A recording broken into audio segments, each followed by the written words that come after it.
Welcome back to the classroom. My name is Mr. Wong. In today's lesson, we're going to be looking at the trajectories of charged particles in electric fields, magnetic fields, and we also want to look at the trajectories of charged particles, comparing them in electric fields with projectiles in gravitational fields as well. There's quite a few points to cover, but one of the first things we want to talk about is how does a projectile compete with an electric or charged particle in an electric field. I'm going to show you two simulations to cover my bases. But before we do, I want to talk about two directions we want to focus on. I want to focus on the direction of which the projectile and the charged particle are moving perpendicular to the field, and if it was to move parallel to the field. We'll start first. What we know is if we have a mass object in a gravitational field that is parallel to the field, it will accelerate in the same direction as the field. So to speak, what we could say is if we have a mass object in a gravitational field and they were in the same position, they would fall in the same direction. So if a mass object was stationary, or if it was moving originally in the same motion as the field of gravity, it would continue in that direction. The same can be said with an electric field. If we place a charged particle, say for example a negative charge, on this electric plate here, this will cause a force to accelerate our charged particle directly down to the positive plate. So in many ways, we can see that if the two charges are already parallel or moving parallel with the field, they would have exactly the same type of motion. But the one that we want to really focus on is when it's moving perpendicular to the gravitational field and perpendicular to the electric field. For my first demonstration, I want to show you how projectiles behave in gravitational fields. So what hopefully you can sort of picture is the gravitational fields are coming down to Earth, so coming down the page on the screen here. I'm going to launch a projectile that is going to go originally directly horizontal to the ground, so it is at 90 degrees to my gravitational field. Okay, and you can see that this is the particular shape that we achieve when the projectile goes perpendicular in direction to my gravitational field. Let's compare that with an electric field and see what happens. Okay, so now we have a charged particle in an electric field. We have the positive plate at the bottom and we have the negative plate at the top. If we run a charged particle through this electric field, this is the motion that you'll expect. If you can see here, this particular shape is quite similar to our projectile motion.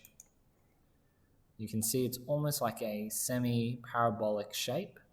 If we were to line our cannon a bit further up and perhaps make gravity a little bit higher in value, maybe that will show you a better relationship of what we're talking about here. So you can see that particular shape, that semi-parabolic shape. If I was to reverse the electric field, have it point down, you will see it essentially forms or provides a very similar shape overall as well. So we can see that with projectiles in gravitational fields and charged particles in electric fields, if we launch them perpendicular to where the field is, they will have a very similar shape to each other.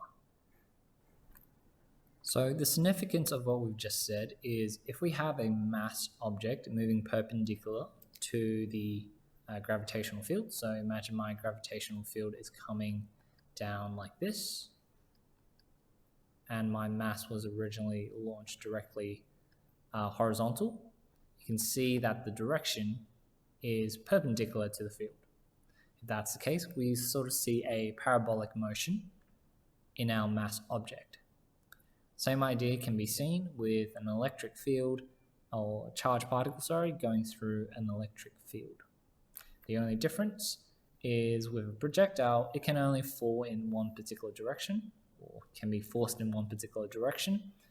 While as for a charged particle, depending on if you have a negative charge or a positive charge, the direction will be different. So obviously there's some significance regarding this. The reason why we can see a kind of parabolic motion is because what we can see here is the particle is being accelerated in the vertical component or in one component, and the particle is moving at a constant speed for the x component. The exact same idea applies when we're looking at this charged particle here. So the electric field goes from positive to negative, and this is where the acceleration from the electric field or from the force of the electric field will apply to our particle. So we've already derived before that if we have a charged particle, okay, of a particular charge, the acceleration experienced by our negative charge and positive charge can be expressed as the following equation.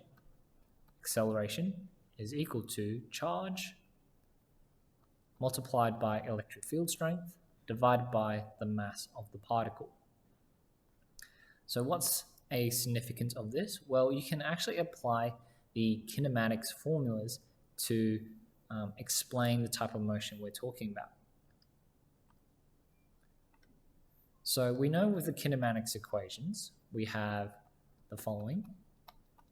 S equals to U plus half AT squared. We have V squared equals to U squared plus 2AS. And we also have V equals to U plus AT. Now, these three equations, we've already talked about how they apply for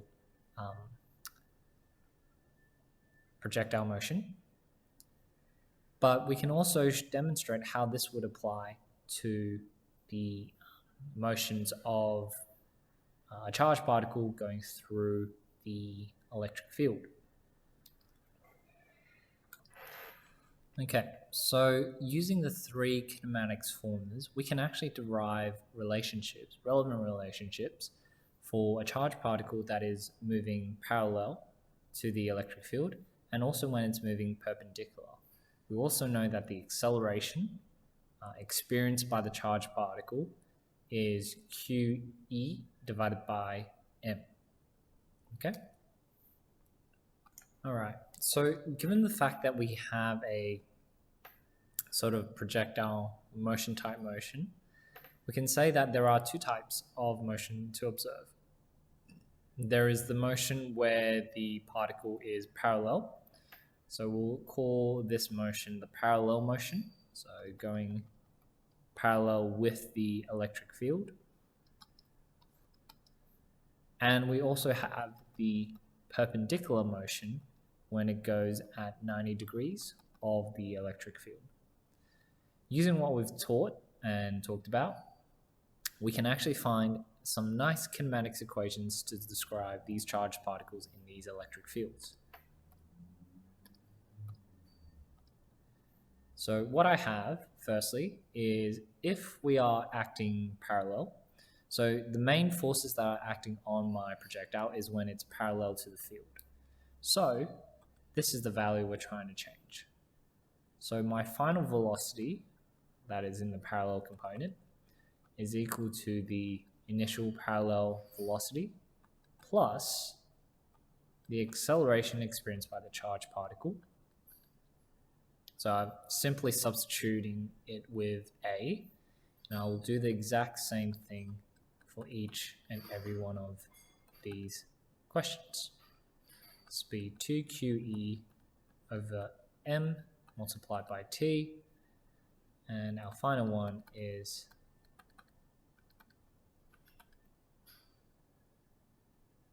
QE 2M divided by t. If we're looking at the perpendicular component, there is actually no acceleration or force acting on our charged particle, and therefore the vertical component will look very similar to the questions we do for projectile motion, and that is there is no acceleration, so we just write all our equations like so. So if I want to look at the range in which a charged particle moves, or how far it travels in the perpendicular direction, I'd use this formula here. If I want to look at the parallel position, I would use this formula here.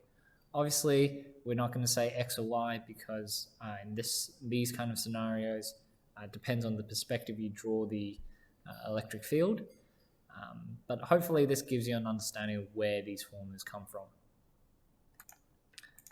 Obviously, if the charged particle is launched at a particular angle coming into the electric field, then you would also need to try and solve this using what we talked about with trigonometry and also projectile motions. Not a big detail here, but just something you might want to also take note of. So this takes us now to the next part of our series, which is comparing the interactions of charged particles moving in magnetic fields. So we want to look at the interactions of charged particles with electric fields and compare them with those in magnetic fields and perhaps other types of interactions. What you can see as a main difference is if a charged particle is in an electric field, they exhibit a parabolic motion if they're moving perpendicular to the field. If we look at charged particles in magnetic fields, when they move perpendicularly to the field, they actually have uniform circular motion, assuming that obviously the fields are constant. So there is our difference between the two. Electric fields, the object will be, or the charged particle will be parabolic, whereas in a magnetic field would see circular motion. We also know that in terms of force being applied on the charged particle just needs to be inside the field. It doesn't need to move in order for force to be felt. However, for the magnetic force to apply some kind of interaction with our charged particle, there needs to be, or the charged particle needs to be moving. So when we look at examples of uniform circular motion, we have said before that the centripetal force is another name of saying the net force that allows an object to go in uniform circular motion or some kind of circular motion itself. In the concept of charged particles in magnetic fields, the regions or the reason why we have a centripetal force comes from the force of the magnetic field applied to the charged particle. We know that the force is always applied perpendicular to the direction of motion of our charged particle. If we look at an example of the merry-go-round, the reason why in a merry-go-round you get uniform circular motion has to do with the mechanics of the merry-go-round itself. So the force applied by the merry-go-round to push you inwards. That could be the normal force, that could be some other components involved as well. And this leads us to the final part of this particular lesson, which is just to look at some relationships of charged particles in uniform circular motion and how we can derive some meaningful relationships. So if I have a moving charged particle, Q, with a mass of m, and it's exposed to a uniform magnetic field B, it'll have the trajectory of a circular motion. Using our understanding of circular motion and magnetic fields, demonstrate that the radius of the charged particle will be this formula here. Okay, so what we can assume firstly is we're dealing with a moving charged particle in a magnetic field and it's circular. So what I can say is we'll have a centripetal force, or so to speak, there will be a centripetal force, and that's contributed by the magnetic force of the magnetic field. If I look at my equations, centrifugal force is mv squared over r, and that equals to the magnetic force applied to a charged particle, QVB. You can see we have v squared here and v here, so they can cancel each other out. So if I divide this side by v, and this side by v, the equation becomes mv over r equals to q multiplied by b. You can see I need to move mv over, so it would be 1r equals to qb over mv. And if I flip the equations around, I will have demonstrated that the radius of a charged particle in an electric field is directly proportional to the mass and velocity of the charged particle, but it's inversely proportional to the charge and the magnetic field strength of the field. So those are some useful relationships that we can come up with there. Just write that down. So it can be directly proportional to m or velocity, and it will be inversely proportional to the charge or the magnetic field strength. We move to the final question of this session, and then we'll do some, we might upload another video about charged particles in electric fields and those calculations there. But I have two charges, Q1 and Q2, as you can see from the image here, moving in a uniform magnetic field as seen in my diagram below. They're moving at the same velocity, but Q has twice the mass of Q1, sorry. However, Q1 has a charge of 1 minus, while as Q2 has a charge of 4 plus. Explain the differences of the two moving charges. Well, firstly, what we can say is the direction in which the two charges will be different. So they'll both have circular motion, but the circular path will be in opposing directions, so to speak. What I know is because Q1 is a negative charge. Yep, Q1 is a negative charge. If we use our right-hand palm rule, so your right fingers point into the page, your right thumb is in this case actually pointing to the left. Even though Q1 is moving towards the right, remember your right thumb represents a positive charge. So if Q1 is going in that particular direction, that means the positive charge is actually moving in the opposing direction. So you should have your right thumb pointing to the left, right fingers pointing into the page, and your right palm would be pointing downwards. So we would expect a circular path downwards for Q1, which means Q2 would be a circular path upwards. The next question is, how different will be the radius of their interaction?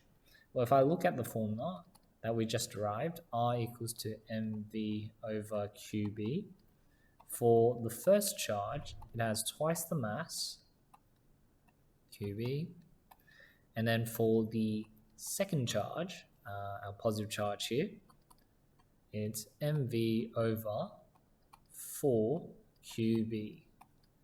So if we compare the two directly, R1 is twice in terms of the radius expected, while as R2 is a quarter of that value.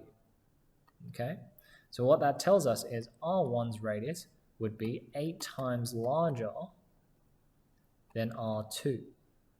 Okay, now I can't quite say I have a scale diagram to depict this, but if we were to do this really roughly, R1 would come down as a circular orbit like so, okay, and then Q2 would be moving upwards at a much smaller radius, approximately 1/8 of R1. And that's how you can sort of see the problems unfold here.